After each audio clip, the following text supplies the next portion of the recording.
Hello, everyone, and welcome back to Aftersight. I'm your host, Penn Street. Forgive my voice today if it's a little raspy. I'm hoping I'm at the tail end of this crud that's going around. I am thankful that it is not COVID. I know has been a super hard year for so many, dealing with all the illnesses that are going on, especially with our little guys out there. So my thoughts and prayers are with you all. This includes today's guest because we have had to reschedule this interview several times because, as well as myself, she has also been sick. So today we are actually both well enough to make this happen. Today's guest is Gina Harper. Gina was one of the top earners as a financial officer for Stanley Morgan for several years. Also, like many of us, her vision loss and her journey with her vision loss has really been a roller coaster. And she's had so many ups and downs, and she always comes out smiling, and you're going to get that from this interview. So keep your seats and hold on because you're going to enjoy the ride. You're listening to Aftersight with Penn Street, an AINC original podcast. If you enjoy what you hear, please visit aincolorado.org for more shows, news, and articles read by our amazing staff and volunteers. If you have a question for Penn or would like to recommend a guest for future shows, please visit aincolorado.org/podcast-guest. And now, here's your host, Penn Street.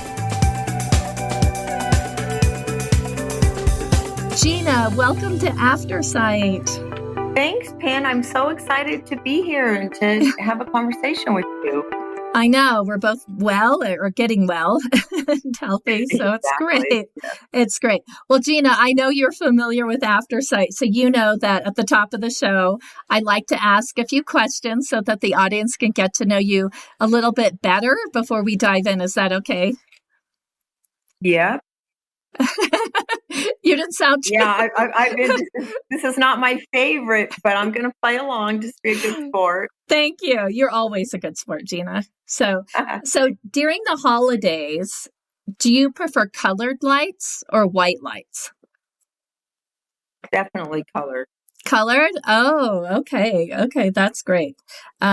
I like colored because they're more contrasty, because the white kind of all just blurs together for me. So do you prefer exercising in a gym or outside? I prefer both. I love working out at the gym with a personal trainer, and I truly love outdoor sports like skiing and hiking. So both. It depends on the day and time permitting. Okay. I'm somebody that really doesn't like going to the gym. I like being outside, being outside as much as I can. And I've never been good about working with a trainer. I think I'm not focused enough. Yeah, I love working out with a trainer. I don't like just going to the gym and managing the whole blind thing at a gym, but with a trainer, I really enjoy it. Maybe you'll inspire me at the beginning of the year. Maybe I'll try that. Are you a planner or would you prefer a surprise?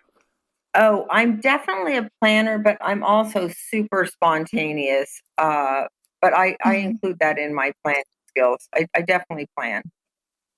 Oh, okay.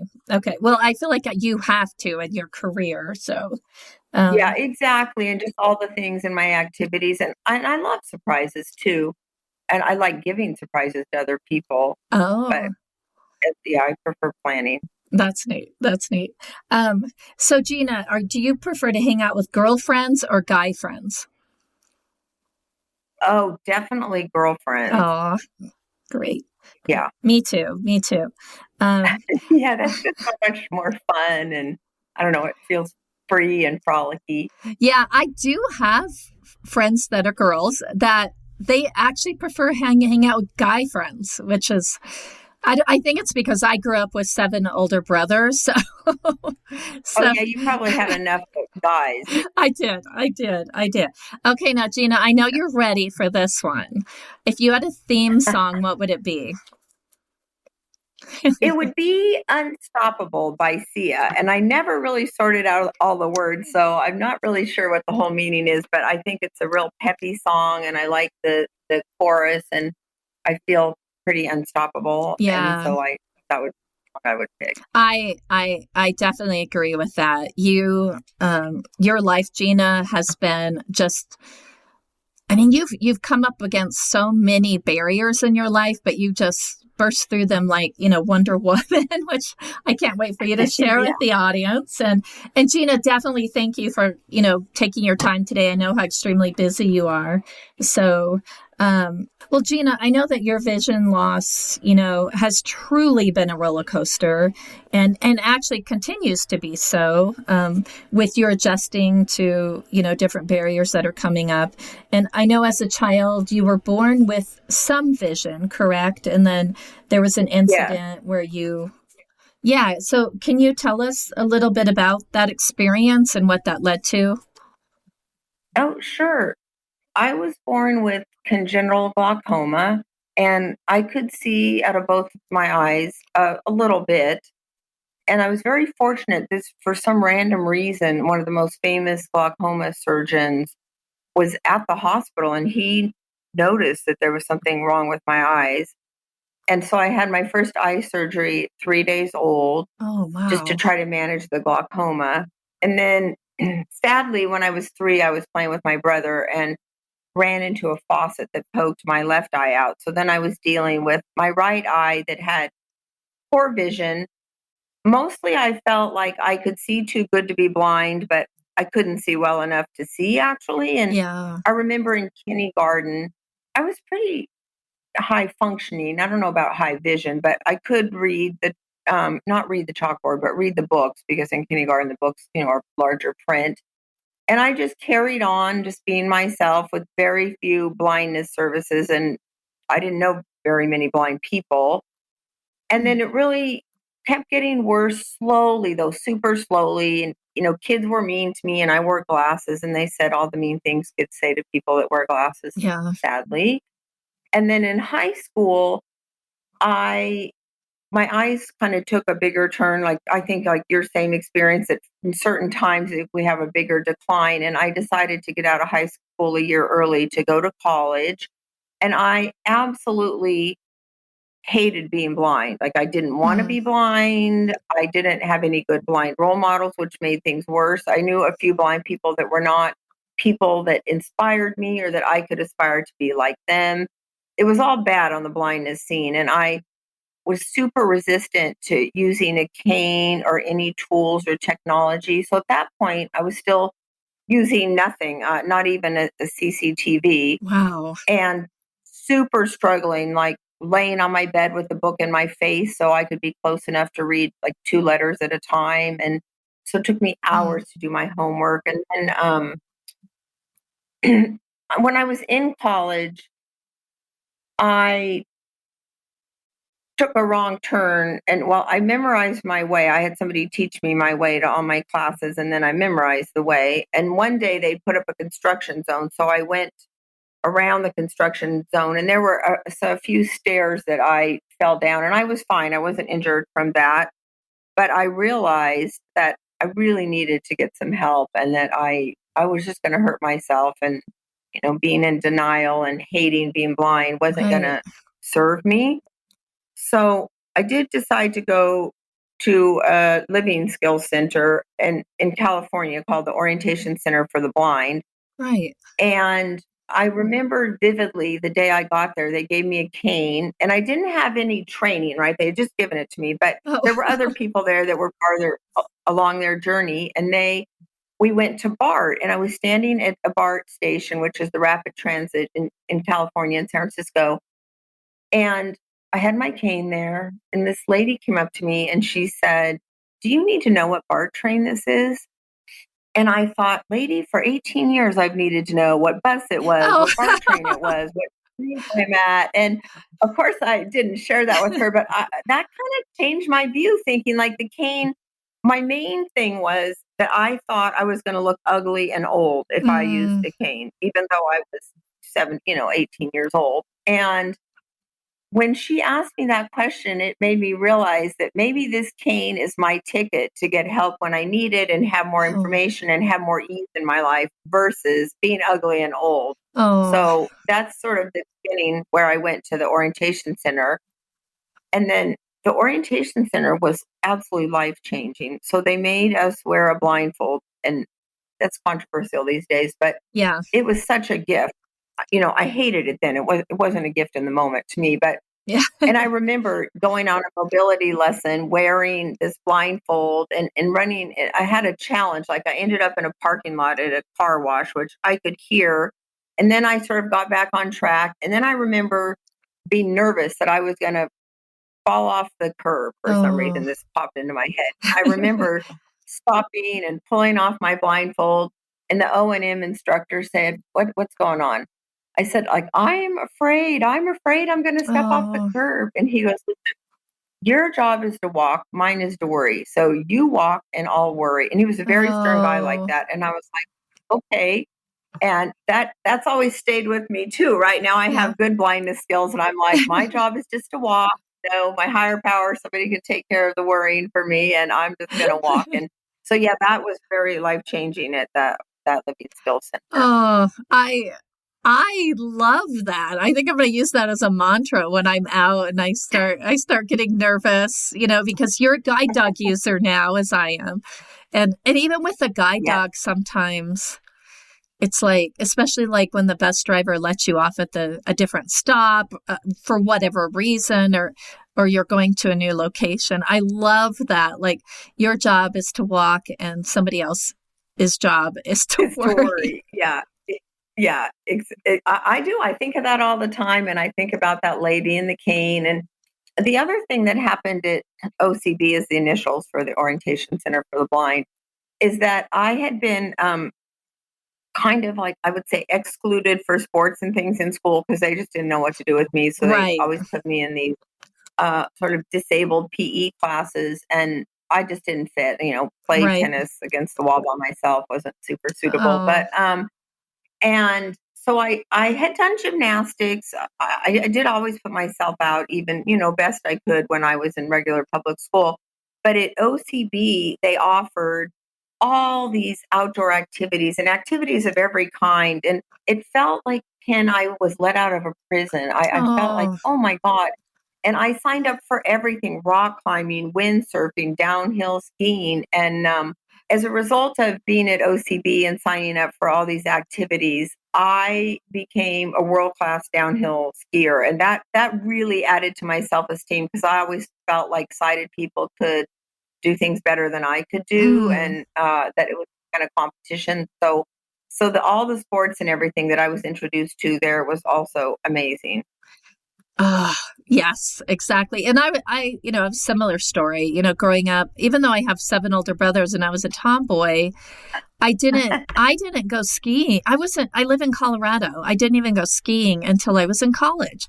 And it was because of an adaptive program that offered the transportation, offered the training, and it did, like you said, you just felt like you were let out of prison. It's like, oh my gosh, there's this whole world Yeah, out there. I really did. And, yeah, and then when I met my husband, like he took me really for my first true hike and camping and Oh bike wow. riding and those kinds of things. Yeah, I didn't really do much of that, if any, when I before college because the opportunity wasn't there.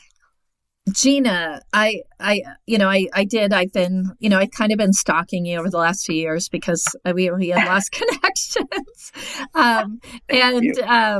I, it popped up on LinkedIn well, I guess it was like a year or so ago, but that Forbes, that you were one of the, did a story that you're one of the top women wealth advisors in the country. And how did you even get into that career? Because it's such a visual career. And like you were talking, like you were kind of new to this, accepting your blindness, as, 17, 18-year old.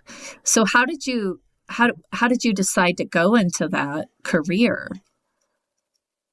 So many amazing things have happened in my life, and just from sort of being outgoing and putting myself out there. And I for sure, I've listened to a lot of your podcasts, and there's so many people like me that are overachievers or are pretty accomplished, and that's come with a lot of work. And I really want to mention that it's not all roses and lovely all the time, right? No. Being blind is difficult and Yeah. challenging and requires extra time and training. And somehow I just have this attitude of, I'm always grateful. And once I got on track from the sports at the OCB, I wasn't afraid to ask strangers questions. And I Mm, also realized that people were going to tell me no. They'd already told me no so much in my life about doing things, but I didn't know enough for myself to say, no, no is not an acceptable answer. The answer cannot be no. The answer is going to be yes.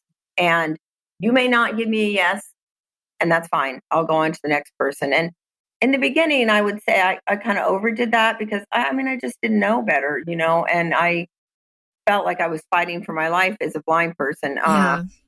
But what happened, how I became a financial advisor would be a whole nother podcast. But basically, from the skiing, yeah, Yeah. at this point, the point in my life, I was still very young, and I had gone back to college, and I had to have an unexpected eye operation, and the professor gave me an incomplete, and it really pissed me off. And I thought it was totally wrong. And I didn't have the advocacy skills to stand up for myself and say that's wrong or escalate or anything, the tools I would use today. Right. And so I just said, I'm not going back to college. I just went and got a job as a word processor, and I continued to keep skiing and racing. And so then I got second place out of 5 countries downhill skiing, and I got asked to be on a lot of TV shows and talk shows. And one of the public speaking engagements I did was at a Rotary Club, and this random guy came up to me and said, "You would be a great financial advisor." And I thought, "God, I don't know anything about financial advising, and I hadn't taken statistics or economics or anything in college yet. Even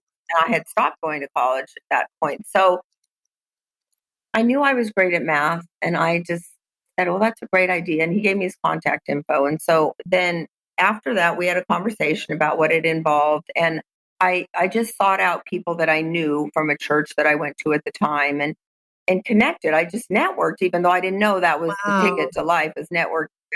Right. I did network.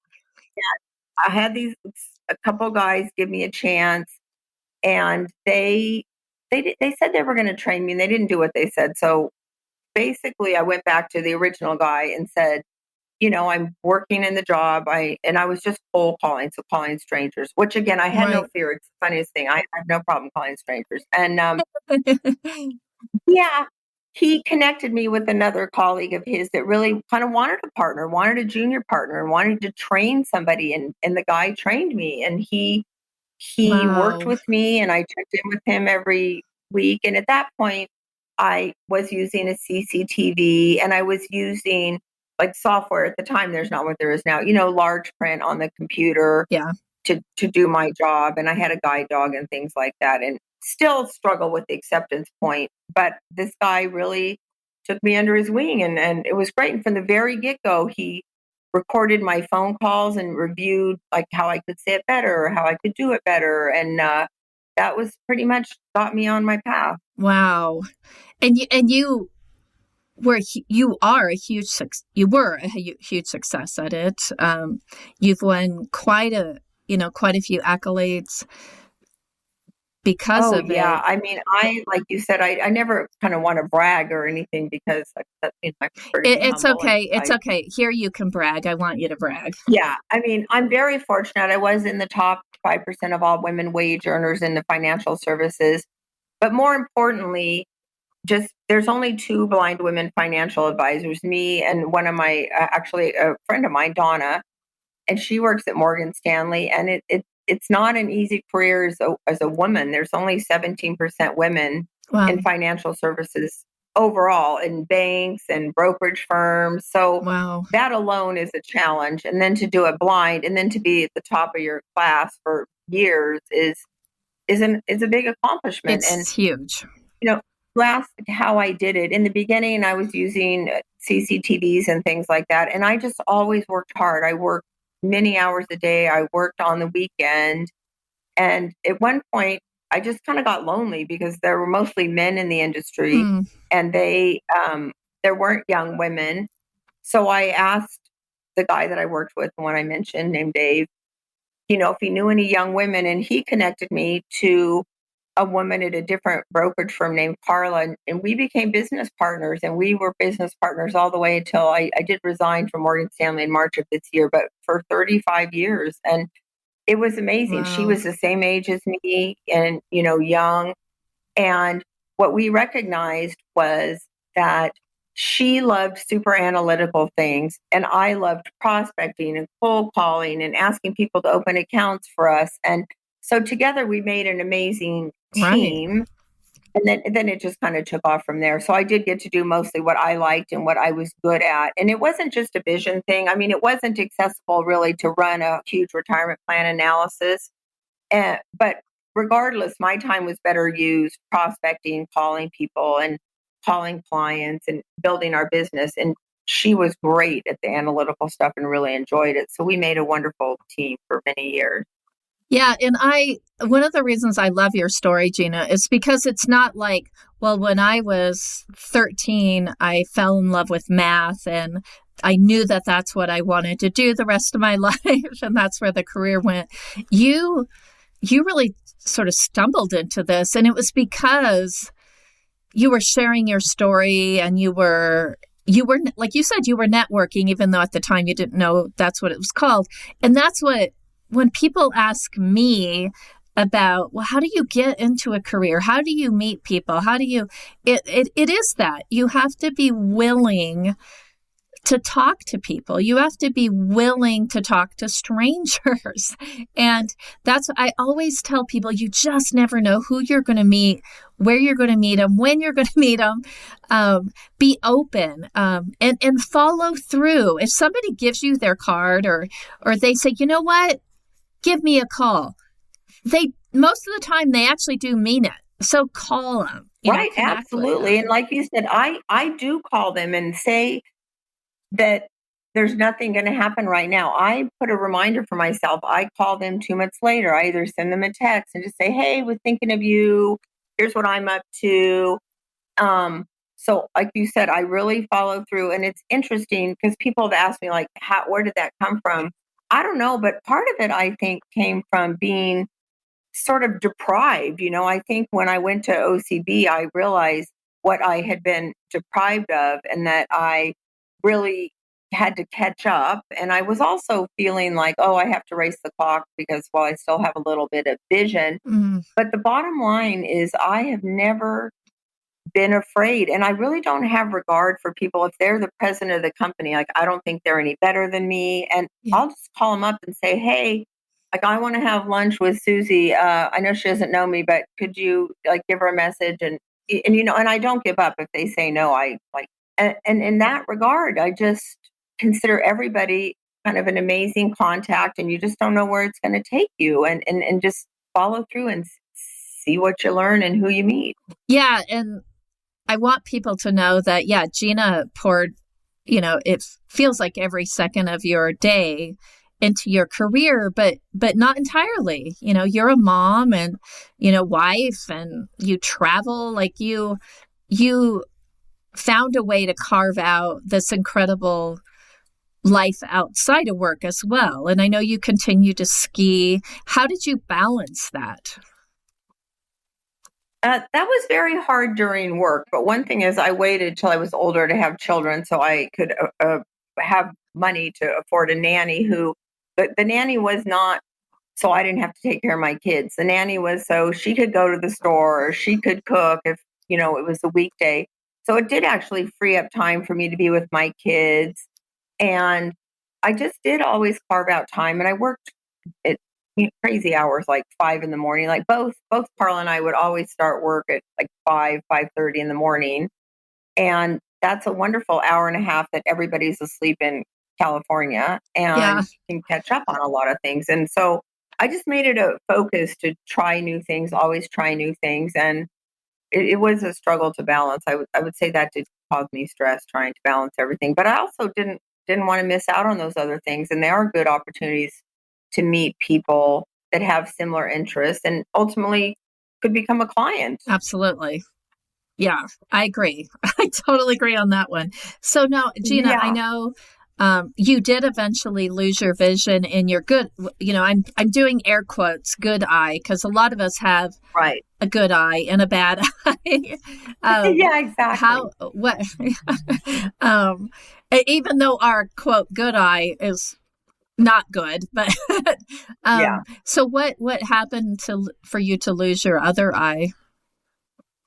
Well, my eyes kept getting worse. And if you're born with glaucoma, most medication and things don't work. It's different than if you get it when you're an elderly person. Yeah. And I had so many operations, and I love celebrations and holidays and stuff. So I was doing an Easter egg hunt for my kids, and I'm the one that hid the eggs. I knew where the eggs were. And we were in our backyard, and I was too excited, and I was not using proper blindness skills, which would be that I would have my arms, elbows to my sides, hands out in front of me to protect me. Yeah. And my arms were open wide because I was gesturing like, oh, there's a whole bunch of eggs over there. And, I was Oh, pointing to over there. And I took a step, and sadly, there was an open wrought iron gate that had the little prong that you click into the lock, and it was just a straight like an index finger, and it popped my eye oh, out like right on the spot, and that was dreadful. And I was sad that my kids had to see that. And then yeah, I had to kick into Gina, blind woman of action, mode, and get to the hospital and yeah, deal with all that. So that did take away all my vision. And what that sucked, of yeah, course. And what's so funny is I did have all my blindness skills from when I went to OCB. Even though I didn't use them all, I never forgot them, Pin. They were yeah, always in my head. That's why I just love the blindfold idea, no matter how torturous it is in the very beginning. yeah, So as my vision would get worse, I'd slow down for like 3 weeks, and I'd call in a new blindness skill that I remember that I had, and then I'd employ that. So the very next day after my surgery, I worked from home because I was able to work from home remotely way before COVID. So if I didn't have client meetings, I pretty much worked at home, and I just got up and worked because I knew how. And mm, then really what I had to deal with was the sadness of that actual accident right, happening. And I really, really had used my colors were the thing I could see best, and I yeah. miss that. I miss that to this. Oh, now I'm gonna cry. Yeah, Oh, honey, I miss colors.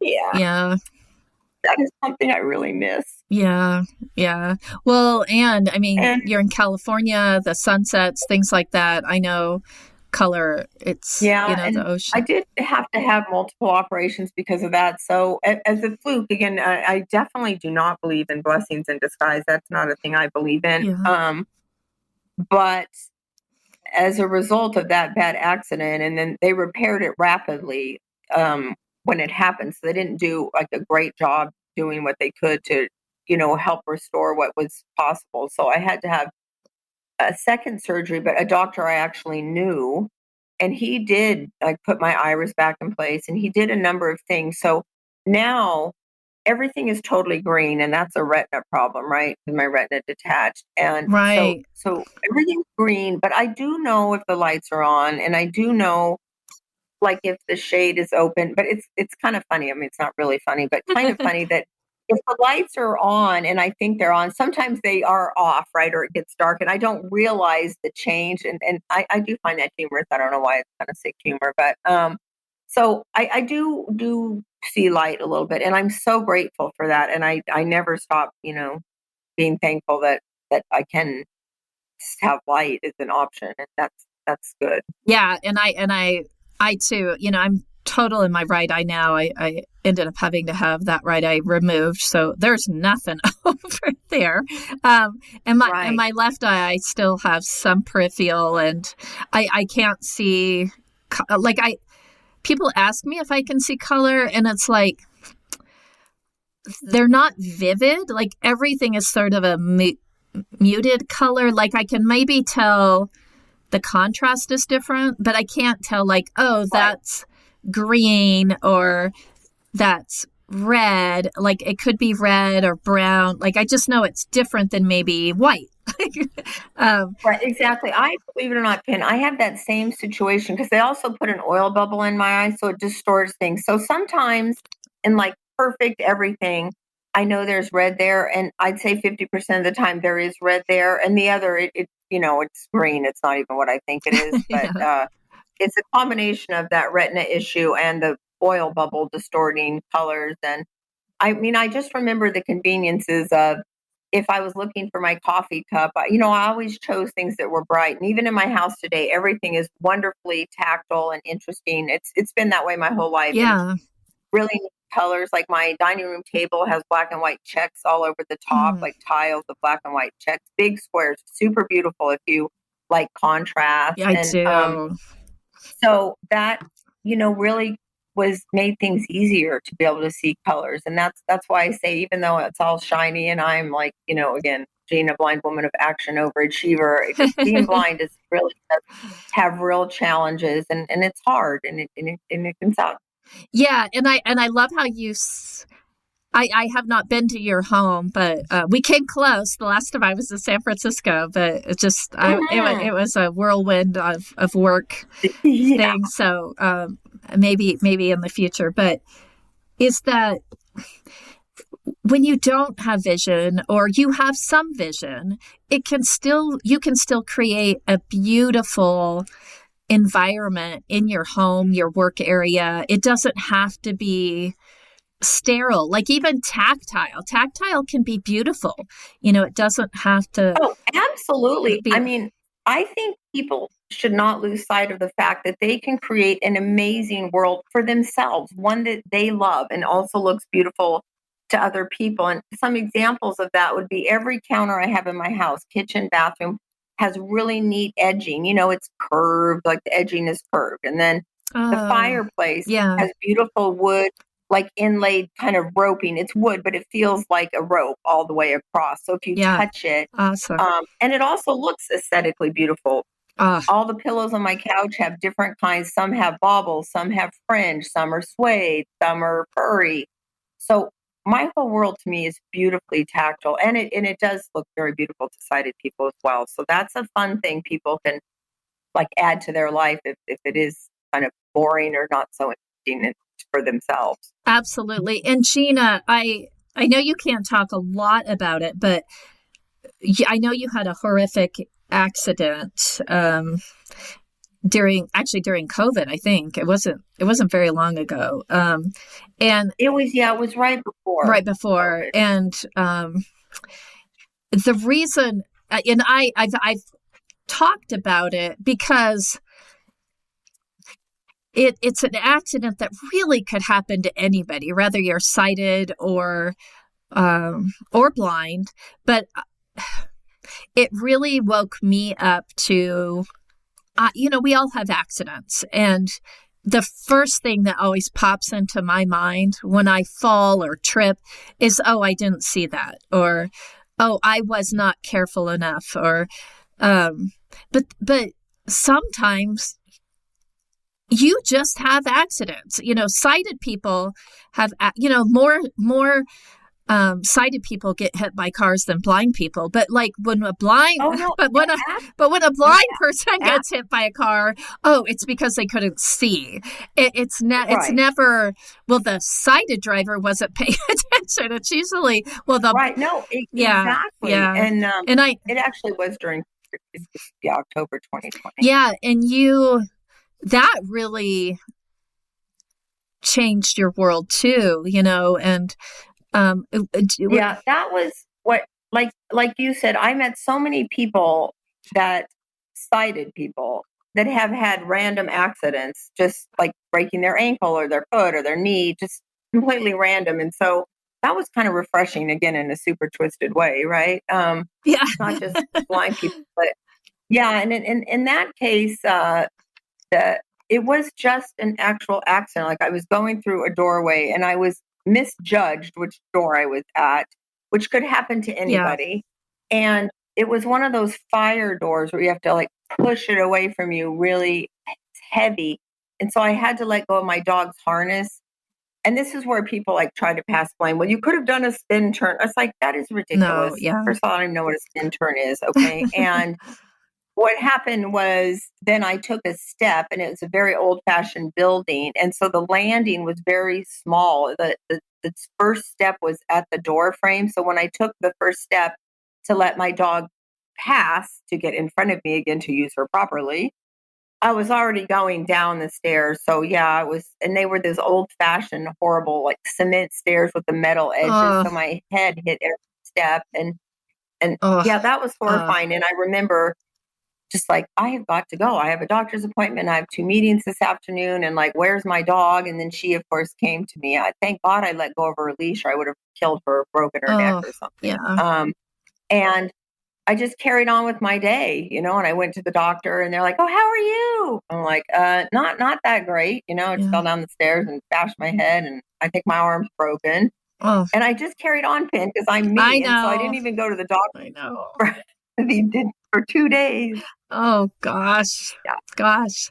But that Yeah. that really So, has changed your life a lot. You because any of you who've dealt with a concussion, it's not something like a cold where you take some medicine, get over it. Really, it impacts you for years, if not forever. And oh, yeah. And they say that, and I just couldn't believe it, because that is yeah, not my mindset, yeah, like to let anything stop me or slow me down or get in my way. And I remember, and more so looking back, in the beginning, I couldn't tell for like 2 weeks, and then I had this horrible pressure in my head in a weird way, like from the middle of my head out, not like a headache, a very strange thing that I knew right, something was really not right. And then the neurologist is like, "You have to stop working."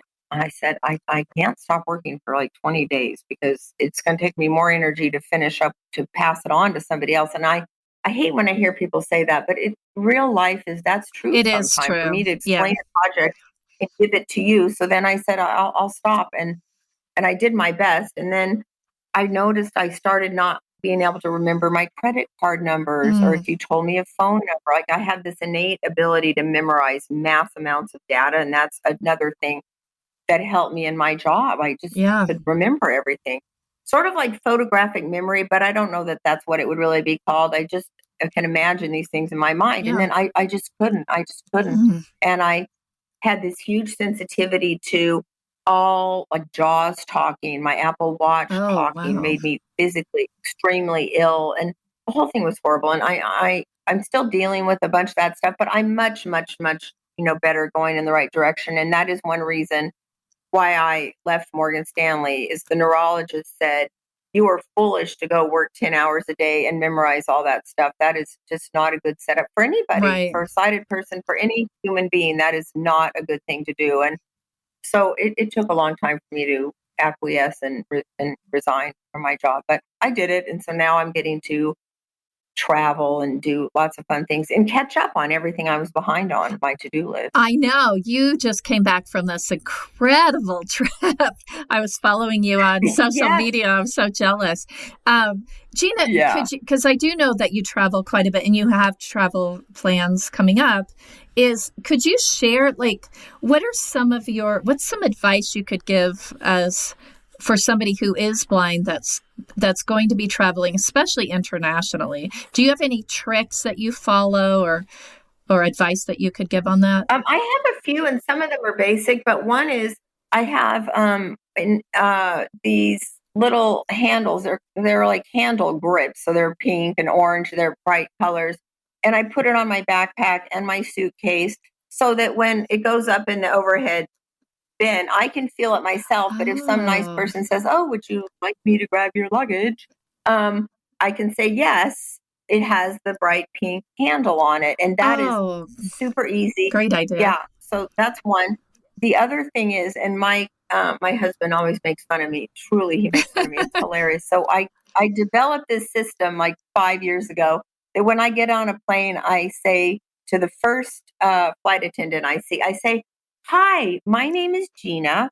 And when you're talking to me, like asking me for if I'd like a drink, please call me by my name, because there's three people in the row and I don't always know who you're speaking with. And that has been amazing. And they'll say, "Oh, hey, my name is Maureen," Oh, and I will do that. And so then when they talk to me, everybody thinks I'm special, which I'm not really, right? They're like, "Oh, why do they know her name?" Anyway, it makes for an amazing experience, and I get lots of assistance if I need it, and I don't mostly need it, but it just also I feel stressed when they're talking to the air, and you don't know if they're talking to the two people sitting next to you or you, and so it really eliminates a lot of my stress. So that's another tip. that is a great idea because I fly, or I used to before COVID. I flew a lot on my own, and it's true. Like they'll say, "Would you like a drink?" And then what happens always is a stranger then touches you because they're trying. Hey, they're talking to Right, you. Do you want a drink? And right, that's yeah. And I right. love that idea. Yeah, The other thing is that we do challenge ourselves a lot. So Mike, as you know, is visually impaired yeah. too. And on our third date, we went to London. So that was super Wow. fun. And he challenged me. He said, "Meet me at SFO and don't ask any airport staff for assistance. You can ask other humans, but you cannot ask airport staff if you take my challenge." So I did, and it was so fun. And I had the hugest sense of accomplishment. And of course, there's absolutely nothing wrong for, asking for airport assistance, but there is also this sense of excitement and getting different people to assist you. So that was fun, and that pretty much got me over my fear. And sometimes I ask for assistance at an airport, sometimes I don't. It depends Yeah, on my timing or what other things I need to get done. So to just don't be afraid, and that's one of my Gina's gems. Like you can't be yeah. afraid, but I know that sounds like goofy, and I just It's true say, though. it'll be a fun experience at the airport. And I do that. And then when we travel, we usually look up, activities in the area. And we for sure make sure we use the GPS, in that area. And we go to local restaurants and coffee shops. And inevitably, we meet again random strangers which become our friends that are locals, and they tell us cool things, or they hook us up with people that might be willing to take us on a tour of the shops in the area. And that's what we did in Chile. We went to 6 different cities, and in some we arranged a tour like day 1, and then we met the tour guide, and through that tour, we learned a lot about the area and things we'd be interested in doing on other days. And we did meet just absolutely regular people that it wasn't their job to be a tour guide. And we would say, "Oh, do you want to meet up tomorrow at 11 and go shopping and tell us the different stores?" And we met so many nice people. And that's how we do it. So a combo of arranging already, set up type of people in the tourism industry, as Mhm. well as just meeting regular people in our visit. Yeah, and that really comes back to what we talked about earlier. Because when I travel, I do that too. Like I'm one of those annoying people sitting next to you that wants to know your story. Um, Me and too. I have met some of the most incredible people that I'm actually still friends with. Or I find out about, they're the owner of a resort in Costa Rica, or, they have a Right. friend or family member that is living where the next place I'm going to, like, you just don't know who's going to be your next best friend or connection or network or job Yes, opportunity or exactly. whatever it is. Yeah, Yeah. exactly. Well, speaking of exciting travel, Gina, I know you need to leave here in just a few minutes to catch a plane to head to an amazing concert and a friend of yours and Mike, Stevie Wonder. And I have a question. So a fun story about that is the answer to your question is a song called "As," which is Stevie Wonder's mom's favorite song, and she passed away sadly. Oh, Um, yeah. but Mike actually had Stevie do the proposal to me to That's get married. So right. when That's right. Now I remember yes, it. so Yeah. that was so exciting. And Mike had invited my daughter Serena to go, and we went to Southern California, and we had such a fun day. And it was a little different because Serena was like, "Hey, mom, do you want to go get a makeover?" I was like, "Sure, that sounds good." And then I said, "I don't really like my dress that much. So see if you see another dress while I'm getting my makeover." So Serena found this super cute red, like strapless dress with a big bow. I'm super into Mickey and Minnie and Oh. big bows.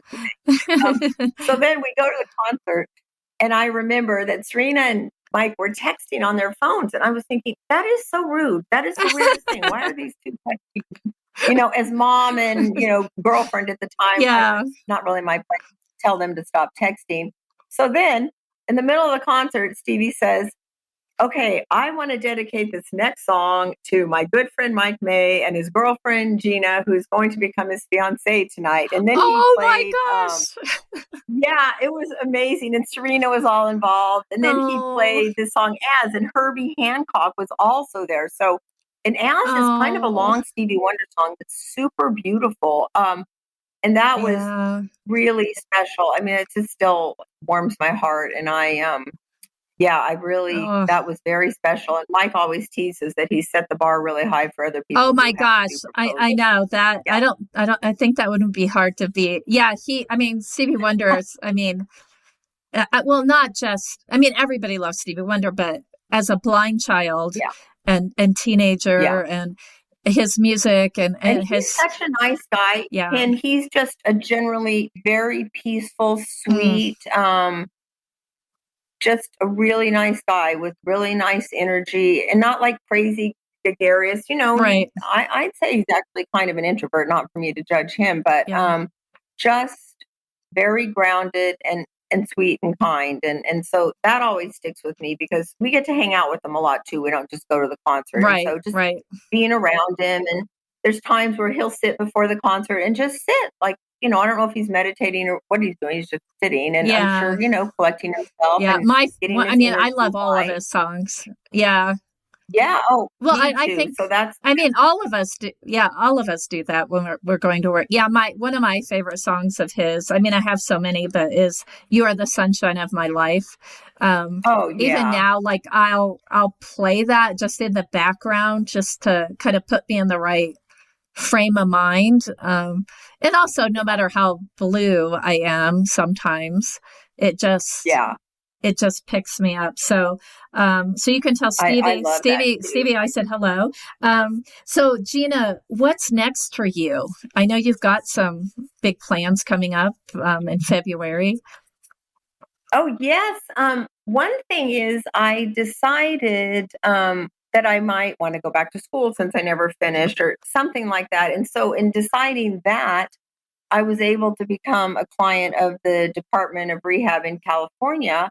And I wanted to improve my skills. So for the stuff I'm interested in, you need a lot of math, and I love math, but I don't know Braille like Nimeth code. And my Braille, I know Braille like Right. 95%. Again, I learned it really well when I was 18 and at OCB. But during my life, I don't have lots of opportunities to use it. In my job, most things weren't produced in Braille, and Right. I and I was out of time each day to really practice. So I wanted to go to another living skills center since it had such a profound effect on my life in the beginning. So I'm going to come to the Colorado Center for the Blind right outside of Denver. And with my main goal is to like have Braille immersion like you would if it was a foreign language, and to Yeah. practice, hone up on my orientation and mobility skills, which is, the act of learning how to use a cane. And I do know how to use a cane Yeah. quite well, but I thought,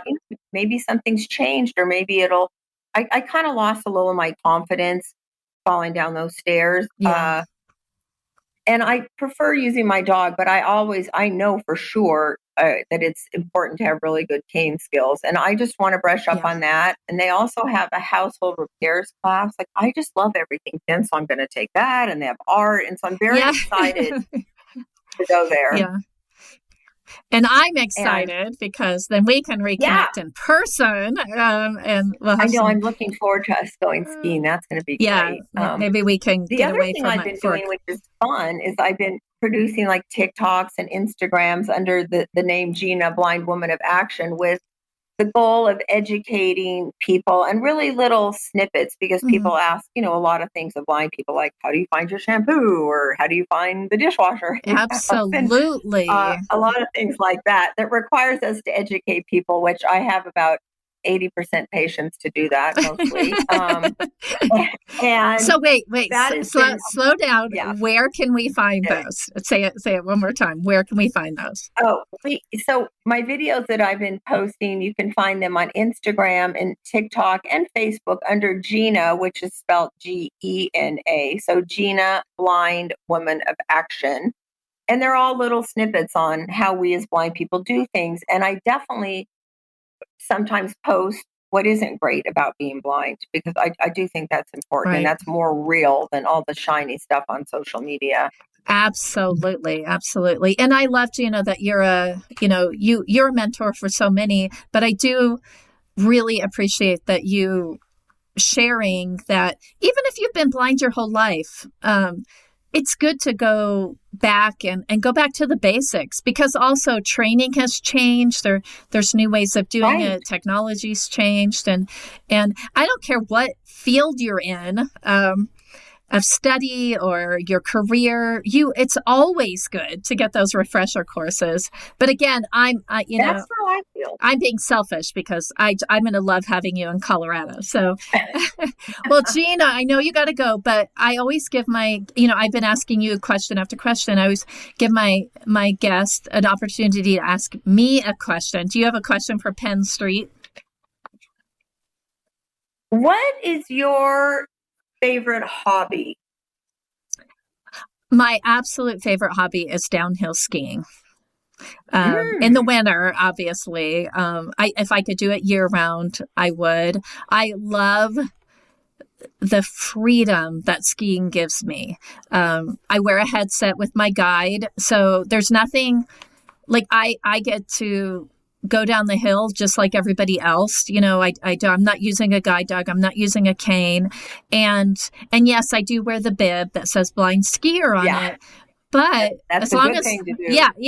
As long as I have a good guide, which my husband Moses is my guide most of the time, it's such a freedom. And my favorite thing is when we hit the lip of a new, the next hill, the next run.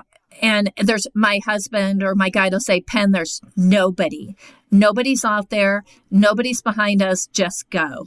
And that they allow me to free ski. And yes, they'll tell me, okay, hold it to the left, because you're getting too close to the trees or something. But